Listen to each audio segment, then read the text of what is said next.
تو دنیا کو یہ تاثر دیا جاتا ہے کہ اسلام کے دامن میں شاید عورتوں کا تحفظ اور حقوق کا کوئی حصہ کوئی نہیں، اور نئی نسل کے دلوں کے اندر اسلام کے معاملے میں بغاوت ابھاری جاتی ہے۔ فکری اغوا کی ایک بہت بڑی سازش ہے کہ مسلمان خواتین میں یہ تأثر پیدا کر دو کہ اسلام کے دامن میں تمہارا تحفظ کوئی نہیں۔ سڑکوں پر، روڈوں پر، ایوانوں پر، ٹی وی کی اسکرینوں پر وہ اپنے مردوں پہ ایسی برس رہی ہوتی ہیں کہ تصور بھی نہیں ہوتا کہ یہ بھی مسلمان کی خواتین ہیں، لیکن انہیں بھول اس لیے ہوئی کہ انہیں اسلامی تعلیمات سے بے خبر رکھا گیا کہ جو تحفظ اور جو مرتبہ اور جو عزت اور جو اعزاز اس کائنات میں اسلام نے عورت کو دیا ہے، کسی تہذیب کے حصے میں کچھ نہیں۔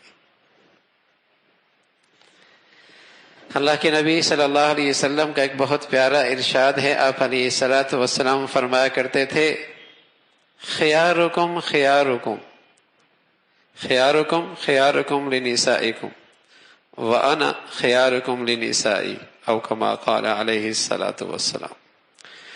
فرمایا تم میں سب سے بہتر وہ ہے جو اپنی عورتوں کے حق میں سب سے بہتر ہے۔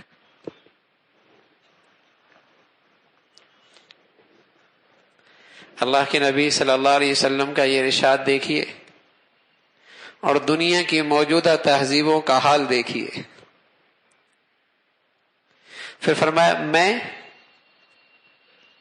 تم میں اپنی بیویوں کے حق میں سب سے بہتر ہوں۔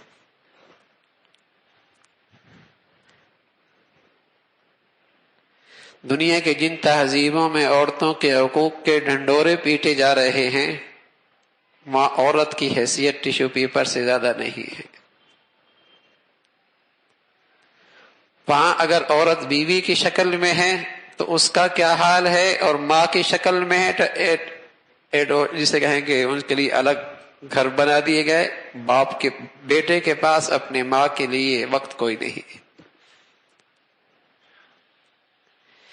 بیٹی ہے تو وہ اپنی باپ کی شفقت سے محروم ہے، ماں ہے تو اپنے بیٹے کی خدمت سے محروم ہے، اور بیوی ہے تو اپنے شوہر کی توجہ سے محروم۔